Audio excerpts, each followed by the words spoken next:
He carried her 5 miles through blistering desert heat, her blood soaking into his shirt, and when he asked her name, she whispered, "Don't ask," like it was a warning, not a request. Ethan Cole should have left her there, should have walked away like any sane man. But something in her silence felt heavier than the miles under his boots, and when night fell, he found the pendant she tried to hide, silver, marked with a symbol he'd seen once before on men who commanded armies, not begged for help. And that's when the hoofbeats came, closing in fast, and the men chasing her didn't draw their guns. They dropped to their knees, heads bowed, calling her something that made Ethan freeze, because the girl he carried wasn't just running. She was testing who would save her without knowing why. The hoofbeats did not rush. They did not scatter like wild riders chasing panic. They moved in rhythm, measured, like men who already knew where they were going. And Ethan Cole felt that certainty settle into his spine with every step he took forward. He did not turn around yet, not because he did not want to, but because some instincts were older than fear, and one of them told him that once you look back, you admit you are being followed. The girl stirred slightly in his arms, just enough for her fingers to tighten against his shirt, not in panic, not even in pain, but in awareness, as if she could feel the distance closing the same way he could. "How far?" he asked quietly, not expecting an answer, and for a moment there was only wind brushing over sand and the low creak of leather from his belt. Then her voice came, thin but steady. "Far enough that you can still leave me." And something about the way she said it, not pleading, not afraid, made him almost laugh under his breath. Because she was not asking to be saved, she was offering him a way out. Ethan shifted her weight slightly and kept walking, his boots pressing deeper now as the ground softened near a stretch of dry grass that whispered under the breeze, and he finally spoke again. "You keep saying that like I am the one in danger." And this time she did not answer right away, her eyes opening just enough to catch the fading light, reflecting something distant, something that did not belong to this empty land. And when she spoke, it came slower, like each word had to pass through something heavier than pain. "You are not supposed to be part of this." And that was the first honest thing she had given him, not a name, not a story, but a boundary. Ethan let the silence sit after that, because silence had a way of revealing more than questions ever could. And as they moved over a low ridge, the horizon stretched wide, the last light of day cutting long shadows across the desert floor. And that was when he saw it. Not clearly, not yet, but enough to know. A line far behind them, darker than the land, moving in the same steady rhythm as the sound he had been hearing. And he stopped for just a second, just long enough to measure distance the way men out here learned to do, not in miles, but in time. The girl followed his gaze without turning her head, as if she already knew what he would see, and her grip loosened slightly, not from weakness, but from decision. "They will not stop," she said, her voice almost lost to the wind. "They do not have to." And Ethan felt something shift then, not in the world around him, but inside his own thinking, because people who chased like that were not desperate, they were certain, and certainty came from authority, not from fear. He looked down at her for a moment, at the dust on her skin, the quiet control in her breathing, the way she held herself even now, like someone who had never needed to explain who she was. And then he looked ahead again, at the empty stretch of land that offered no cover, no shelter, nothing but distance. And he made his decision without saying it out loud, the same way he had done many times before when words only complicated what was already clear. His pace did not change, not faster, not slower, just steady, deliberate, and behind them, the line on the horizon grew slightly more defined, shapes beginning to form where there had only been shadows, and the sound of hoofbeats carried clearer now, not threatening, not chaotic, but patient, as if whoever rode there knew something Ethan did not, and was willing to wait for him to understand it. The light drained out of the sky one quiet inch at a time, turning the desert from gold to ash, and Ethan Cole knew night would not hide them the way it used to, not with riders who moved like that, not with a silence that felt watched even when nothing stood close. He eased down behind a low rise of stone, not to rest, but to think, lowering the girl carefully onto the ground as if she might break from something more than injury. And for the first time since he found her, he stepped back just enough to look at her fully, not as weight in his arms, but as a person he had chosen to carry without question. She did not flinch when he moved away, did not reach for him either, just sat there with her back against the rock, breathing slow, eyes half open, like someone who had already measured the end of this road and accepted it. The wind shifted again, colder now, carrying the faint scent of horses and leather, and Ethan crouched beside her, pulling the canteen from his belt, offering it. Without a word, and she hesitated only a second before taking it, her hands steady despite everything, drinking just enough before passing it back without thanks, without apology, like it was expected, like kindness was something she did not question, only something she did not explain.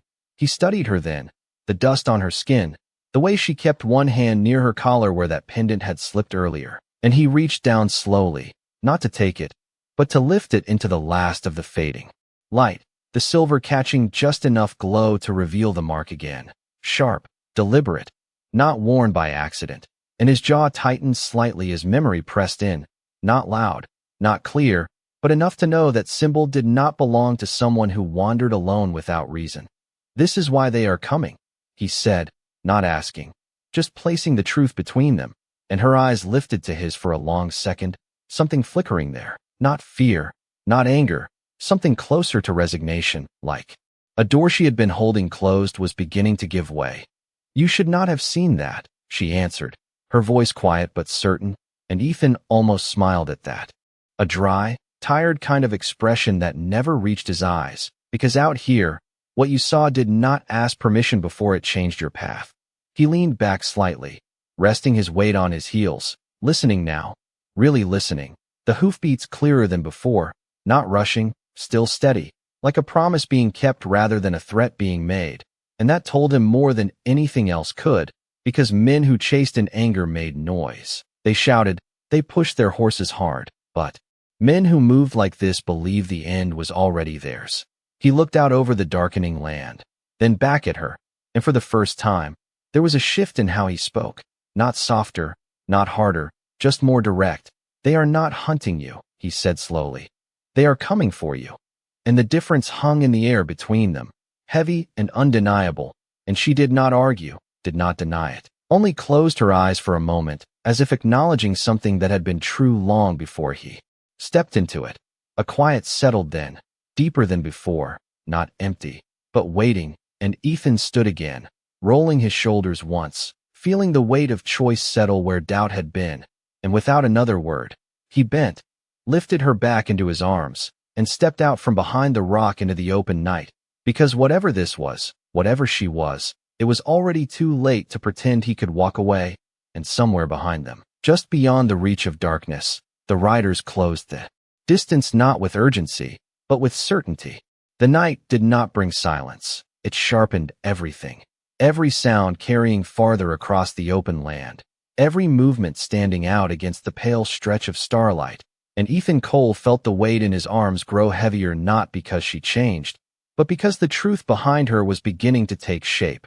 He walked without rushing, his pace steady, measured, like a man who had already decided that distance would not solve what was coming. And the girl remained quiet against him, her breath even now, controlled in a way that did not match her condition, as if she had learned long ago how to carry pain without letting it show.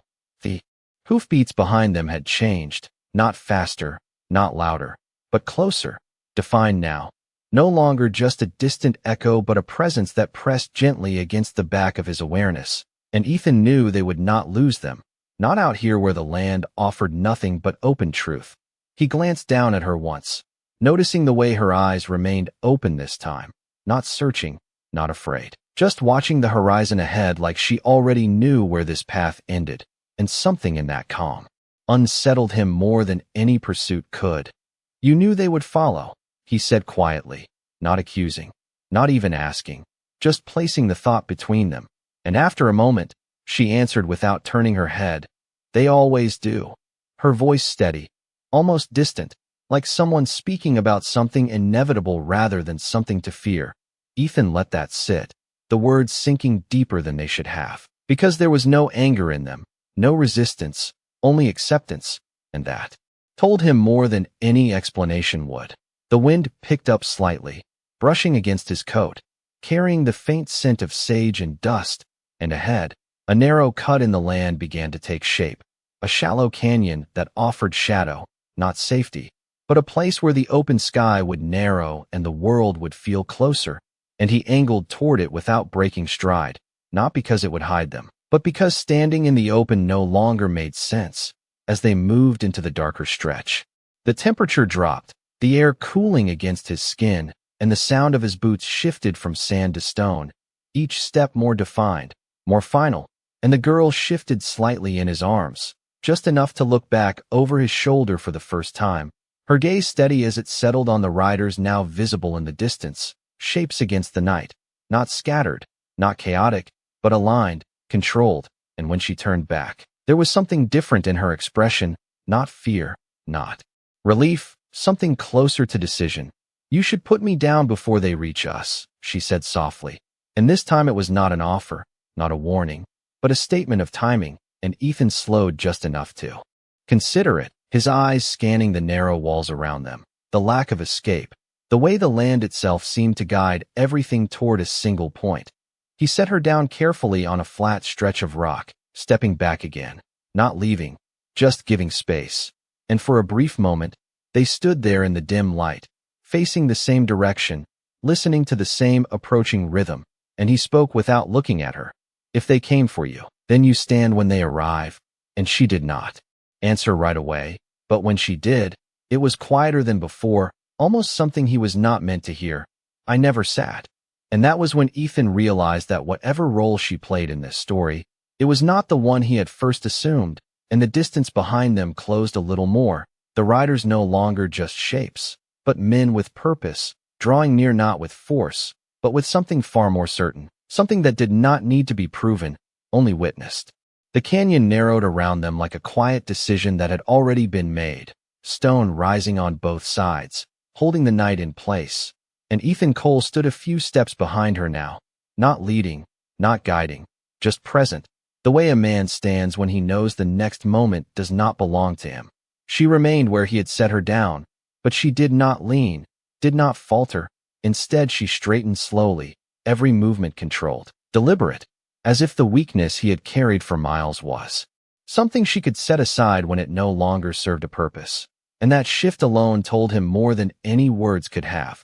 The sound of hooves reached the mouth of the canyon and then softened, not because the riders slowed, but because the land swallowed the echo, turning it into something closer, something immediate, and Ethan did not reach for his weapon, did not step forward, because nothing in the air suggested a fight, only an arrival. The riders came into view one by one, their silhouettes clear against the dim sky behind them, moving in formation, not spread out, not searching, but aligned in a way that spoke of order, of understanding. And when the first of them crossed into the shadow of the canyon, something changed that could not be explained with sound or movement, only felt, like the space itself had shifted to make room for them.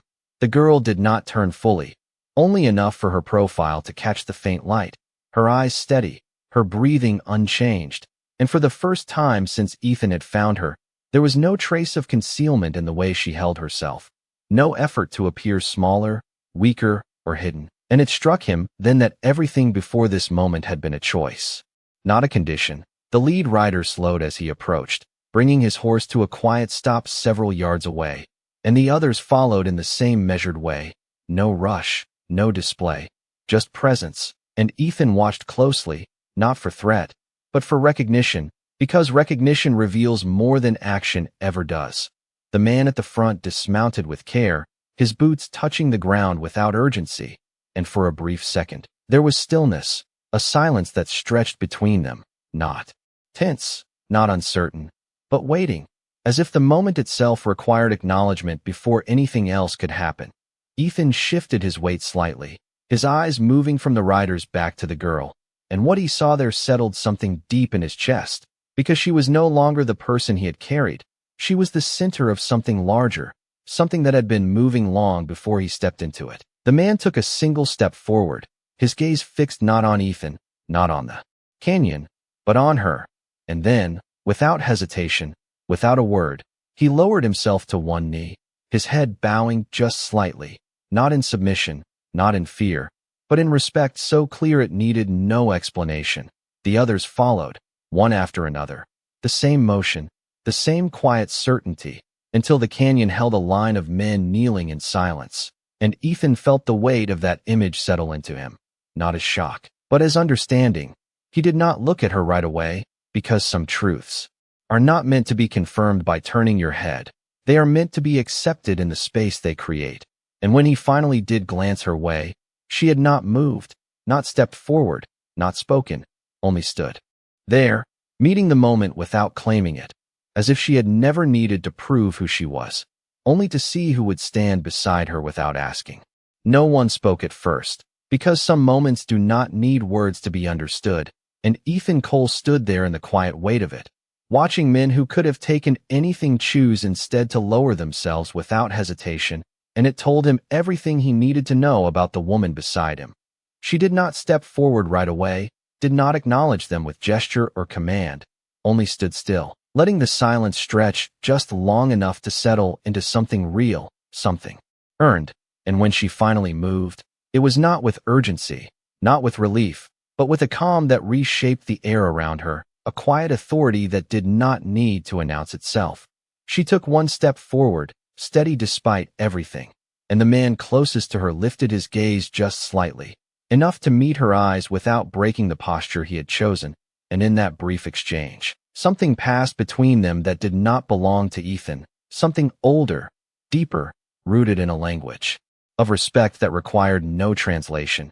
Ethan shifted his stance, not out of discomfort, but out of understanding, because whatever this was, it was not his place to interrupt, not his place to define, and yet he remained, not leaving, not stepping back, simply staying where he had always been since the first mile, close enough to act if needed, far enough to not claim anything that was not his. The girl reached up slowly, her fingers brushing against the pendant at her collar, and this time, she did not hide it, did not tuck it away. She let it rest in the open where the faint light could catch it, and the reaction was immediate, not loud, not dramatic, but visible in the way the men lowered their heads a fraction deeper, as if that small piece of silver carried more weight than any word could. Ethan watched that closely, not with surprise, but with confirmation, because he had already known, had felt it long before this moment, and now it stood in front of him without disguise. Without delay, the man at the front finally spoke, his voice low, controlled, carrying across the narrow space without effort. And though Ethan did not understand every word, he did not need to, because tone speaks its own truth, and there was no anger in it, no accusation, only acknowledgement, like someone confirming that what they had come for had been found. She answered just as quietly, her voice steadier now, not stronger, but clearer, as if whatever had held her back before had been set aside with the rest of the pretense. And Ethan caught only fragments, not enough to form meaning, but enough to feel the shift, the return of something that had never been lost, only hidden. The exchange did not last long, because it did not need to, and when it ended, the man rose to his feet slowly, not breaking the calm, not rushing the moment, and the others followed in the same measured way, one after another, until they stood again as they had arrived, aligned, composed, and waiting. Ethan exhaled quietly, not from tension, but from recognition, because the story he thought he was walking through had already reached its turning point, and he had not been the one to shape it, only the one who chose not to walk away. She turned then, not to the men, but to him, her gaze steady, direct in a way it had never been before, and for the first time, there was no distance in it, no barrier held between them, only a simple, unspoken question that hung in the air longer than any name ever could. And in that silence, Ethan understood something that did not require explanation, that sometimes the truth a person withholds is not meant to deceive, but to reveal who will stand without needing it. The silence between them did not break. It deepened, stretching into something that felt like a choice waiting to be made, and Ethan Cole did not rush it, did not fill it with words that would only take away from what had already been said without speaking. Her eyes remained on him, steady, searching in a way that no longer hid behind distance. And for the first time since he had found her, there was no question of whether she trusted him, only whether he understood what that trust had cost. The men behind her stood motionless, not interrupting, not shifting, as if they recognized that whatever passed in this moment did not belong to them. And Ethan felt that awareness settle around him, not as pressure, but as space, the kind that lets a man decide who he is without interference. He glanced once toward the line of riders, noting their stillness, the way their presence filled the canyon without demanding anything. And then he looked back at her, because she was the center of it. The reason the world had narrowed to this place, this hour, this quiet exchange. "You could have told me," he said finally, his voice even, not accusing, not disappointed, just stating what had been withheld. And she held his gaze without flinching, without apology, and after a moment she answered, "Then you would have carried someone else." And the words settled with a weight that did not need explanation, because he understood immediately, understood that a name would have changed the path, would have turned a simple act into something measured, something calculated, something less honest than what had already been done. Ethan let out a slow breath, not in frustration, but in recognition, because out here, truth was not always given. Sometimes it was revealed by what a man chose to do without it. She stepped closer then, not enough to close the distance completely, but enough to shift the balance between them. And there was no weakness in her movement now, no trace of the person he had carried across miles of open land, only the quiet strength of someone who had been waiting to stand again. The pendant at her collar caught the faint light once more, no longer hidden, no longer guarded. And Ethan realized that it was not just a symbol of who she was, but a measure of what she had chosen to conceal, not to deceive, but to see, to understand who would act without needing to know. "Why me?" he asked, not because he needed the answer, but because the question had been there since the first mile, and she did not answer right away.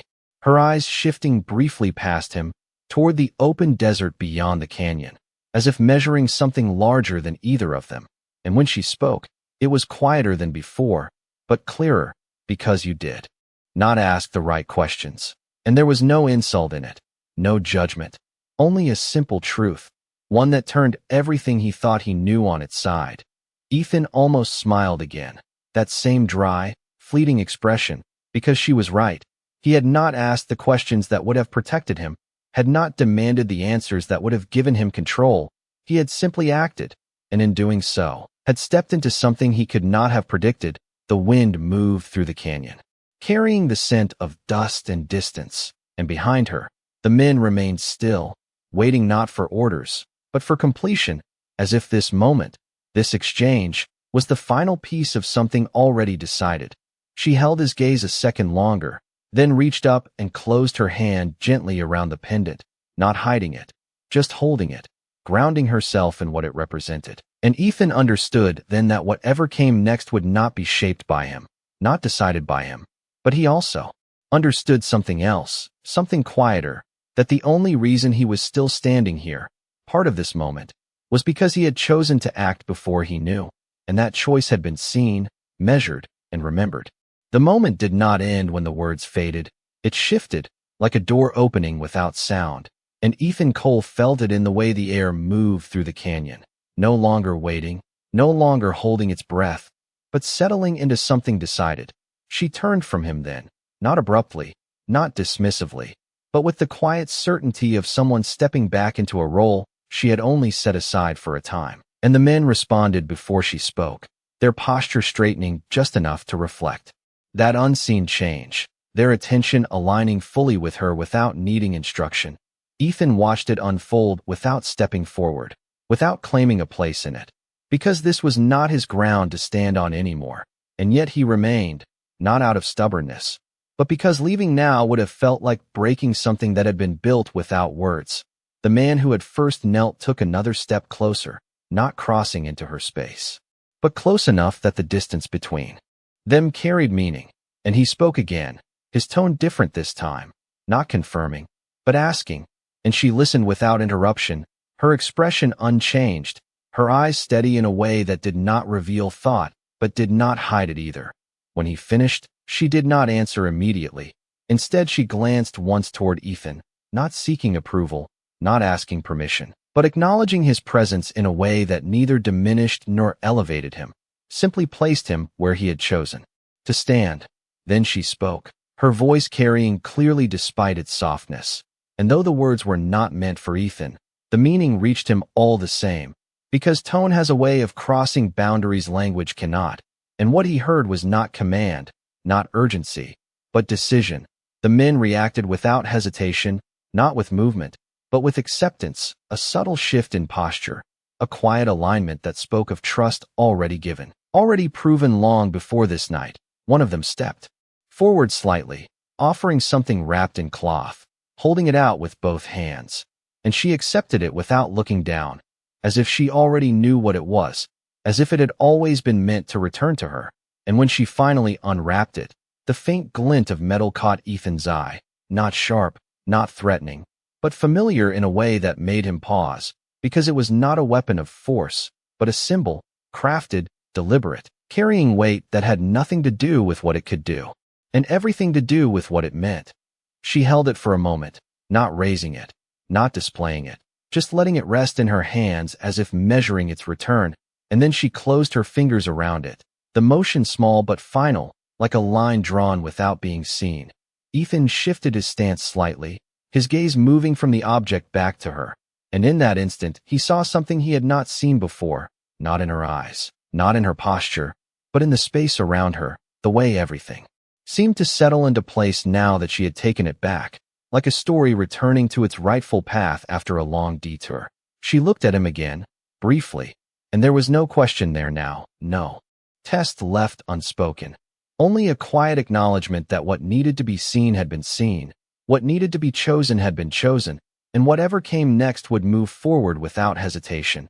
Behind her, the men waited, not impatient, not uncertain, simply ready, and Ethan understood then that this was not the end of anything, but the beginning of something that had already been set in motion long before he found her. And the only reason he stood within it now was because he had carried more than just a body across those miles. He had carried a moment that would not have existed without him. The canyon no longer felt like a place of escape. It had become a place of decision, and Ethan Cole stood just outside the center of it, watching as the quiet order around her settled into something permanent. She did not look back at the men now, did not need to, because their presence followed her without question, and the object in her hand seemed to anchor everything in place, not through force, but through recognition. She moved forward slowly, not toward the riders, but past them, stepping into the open stretch where the canyon began to widen again, and the men parted without being told, creating a path that had not existed moments before, a path that acknowledged her position without demanding attention. Ethan remained where he was for a second longer, his eyes tracking her movement, noting how each step carried more strength than the last, not because her condition had changed, but because whatever had been hidden was no longer held back. The wind shifted again, brushing across the canyon walls, carrying the faint sound of leather and breath, and Ethan finally took a step forward, not following her exactly, but not turning away either, his place undefined but not uncertain. One of the riders glanced toward him briefly, not with suspicion, not with challenge, but with something closer to curiosity, as if measuring the man who had walked beside something they all recognized but had not seen in this way before. The moment passed without words, and the man turned his attention back to her, because she remained the center of everything that mattered here. She stopped. After several paces, the open land stretching in front of her once more, and for a brief second, the scene felt almost still, as if time itself had slowed to acknowledge the shift from one moment to the next. She looked out across the dark horizon, her posture steady, her presence no longer divided between who she had been and who she was. And then she spoke, her voice carrying clearly across the space, not raised, not forced, but undeniable in its clarity, and the men behind her responded with immediate understanding, their positions adjusting slightly, not preparing for conflict, but aligning with purpose.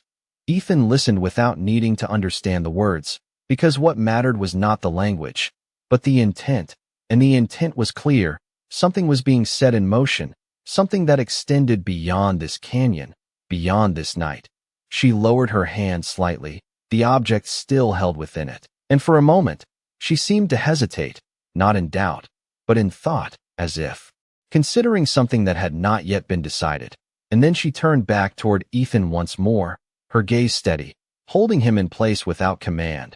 The distance between them was small now, but it felt larger than before, not because they had moved apart, but because the roles between them had shifted into something that could not be undone. "You should go," she said quietly, not dismissing him, not pushing him away, but offering him the same choice she had given him before, the chance to step out before the path moved too far beyond him. Ethan did not answer right away, his eyes meeting hers with the same calm he had carried since the beginning.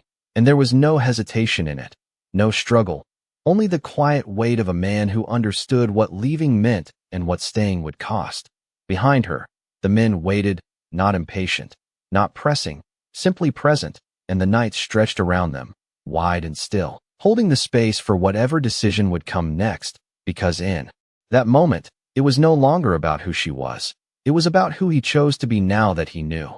The words lingered in the air long after she said them. Not as a command, not even as a warning, but as a line drawn quietly between two paths that could no longer run together. And Ethan Cole stood there with the weight of it settling deeper than anything he had carried across those miles. The night stretched wide beyond the canyon, open land waiting without judgment. And for a moment, everything felt still again, not because nothing was happening, but because the next step had not yet been chosen. He looked at her, really looked this time. Not at the dust on her skin or the strength in her stance, but at the space around her, the way it held steady, the way it did not bend or shift no matter who stood nearby.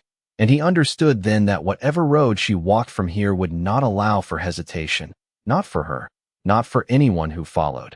She did not look away, did not soften the distance between them, and there was no expectation in her gaze, no hope that he would stay, no fear that he would leave. Only the quiet certainty that his choice would belong to him alone. Ethan let out a slow breath, the kind that carries decision more than thought, and his eyes moved briefly past her, over the line of riders who waited without impatience, men who did not question her, men who did not need to. And that was when it settled completely, not as pressure, but as clarity. "You knew I would not walk away," he said, his voice low, steady, not asking for confirmation, just placing the truth where it belonged. And for the first time, something shifted in her expression, not a smile, not relief, but a small easing, like a weight she had been holding had finally found its place.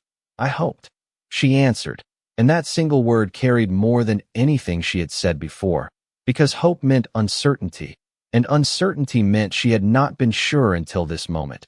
Ethan nodded once, not to her, but to himself, as if acknowledging the path in front of him, and he stepped forward, closing the distance without hesitation, not crossing into her world, but choosing to stand at its edge. The wind moved through the open land again, carrying the faint scent of distant hills and something colder beyond, and the men behind her shifted slightly, not reacting to him, but adjusting to the change that had just taken place, a quiet acknowledgement that the balance had shifted once more. She turned then, not away from him, but forward again, her focus returning to the horizon, and this time, when she moved, it was not alone, because Ethan matched her step without needing to be told, without asking where the path led or what waited beyond it, and that was enough. The canyon fell behind them slowly, the walls giving way to open sky, and the line of riders followed at a measured distance, not surrounding, not closing in, but accompanying, as if the journey ahead had already been accepted by all who walked it. And as the first stretch of open land unfolded before them, Ethan realized that whatever this was, whatever it would become, it had never been about knowing her name. It had been about whether he would still walk when the truth finally caught up with him. And now that it had, there was no turning back, only forward, into something that had already begun long before he ever stepped into it. The land opened wider with every step, the canyon fading behind them like something that had already served its purpose, and Ethan Cole walked beside her without speaking, not because there was nothing left to say, but because words had already done what they needed to do. The night air grew cooler as they moved forward, the ground leveling into long stretches of pale earth that carried their footsteps quietly, and the riders followed at a distance that never changed, never closed, as if the space between them had been agreed upon without a single word. She moved with steady control now, no sign of the weakness he had first seen, her posture straight, her pace measured, and the object in her hand remained still, not displayed, not hidden, simply present, like a truth that no longer needed explanation. Ethan noticed the way the men behind them adjusted without instruction, their formation shifting subtly as the land changed. Their attention always centered on her even when their eyes were not. And it struck him again that this was not something formed in the moment. This was something that had existed long before he arrived, something he had only stepped into.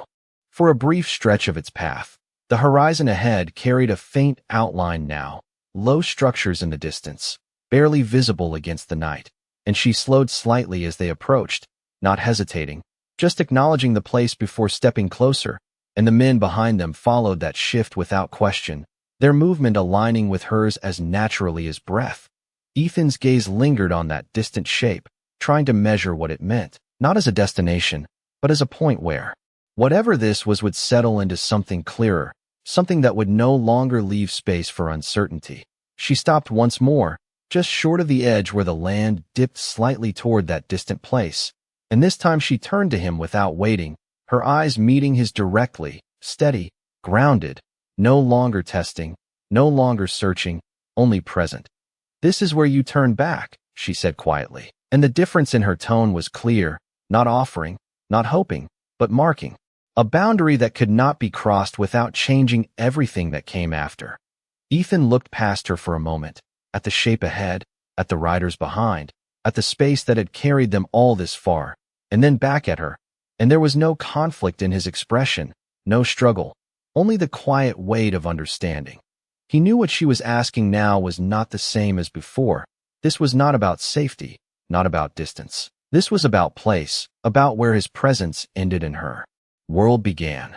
The wind moved again, brushing lightly across the open ground, and for a moment, neither of them spoke, because the decision did not need to be rushed, it only needed to be real.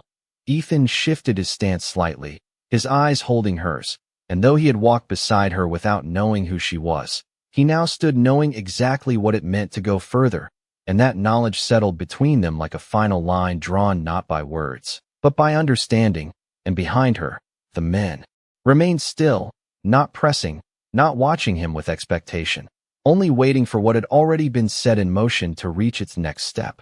The wind moved softer now, like it understood something was ending, or perhaps beginning, and Ethan Cole stood facing her with the weight of her words settling deeper than the miles he had walked, because this time there was no question hidden beneath them, no test left unanswered, only a line that could not be crossed without changing everything that came after. He looked at her, not as the girl he had found, not as the woman the others followed, but as both at once. And that was what made the moment heavier than anything before it, because he understood now that neither version had been false, only incomplete. She did not step closer, did not reach for him, but her presence held steady, grounded in a way that made the space between them feel deliberate, chosen, and behind her the riders remained still, their silence no longer waiting, only witnessing. Ethan let his gaze drift once toward the distant structures ahead, faint against the horizon, a place that belonged to her world, not his, and then back to her again, and there was no hesitation left in him, only clarity. "I know," he said quietly, not agreeing, not resisting, just acknowledging what she had already made clear, and something in her expression softened, not in weakness, but in recognition, as if the understanding itself carried more weight than any decision. The night stretched around them, wide and open, and for a moment, neither of them moved, because some endings are not marked by action, but by stillness, by the space where two paths separate without needing to be forced apart. She shifted slightly then, the object still in her hand, and for the first time since she had taken it back, she lowered it, not hiding it, but letting it rest at her side, like a burden that no longer needed to be carried alone. "You never asked," she said softly, and the words were not a question, not an accusation, but something closer to wonder, as if she had only just realized the full weight of it herself.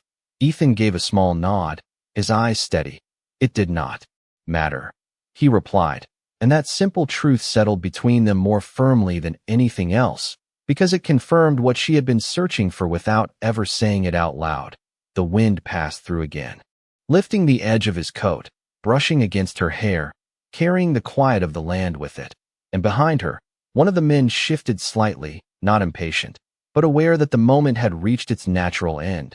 She held his gaze a second longer, then gave the smallest nod, not as a farewell, not as gratitude, but as acknowledgement, a recognition of something shared that did not need to be named.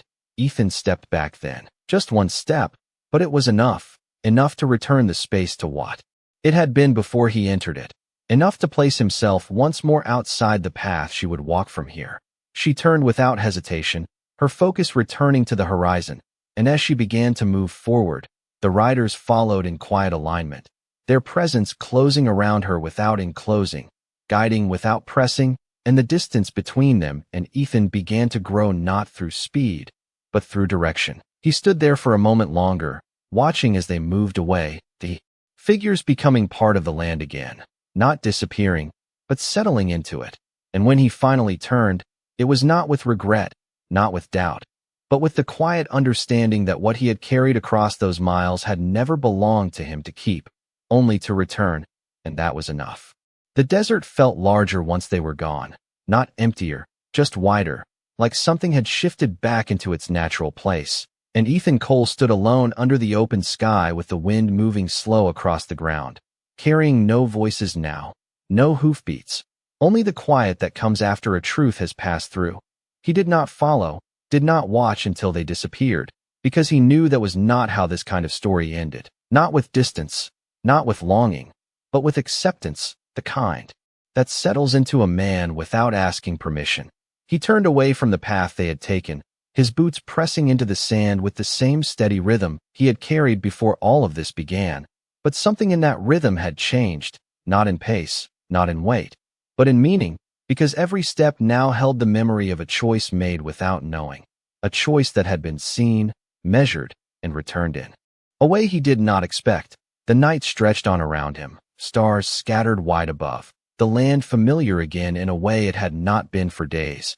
And he moved without hurry, not heading toward anything in particular, just moving because that was what men like him did when the moment had passed, when the story no longer needed them to stand in it.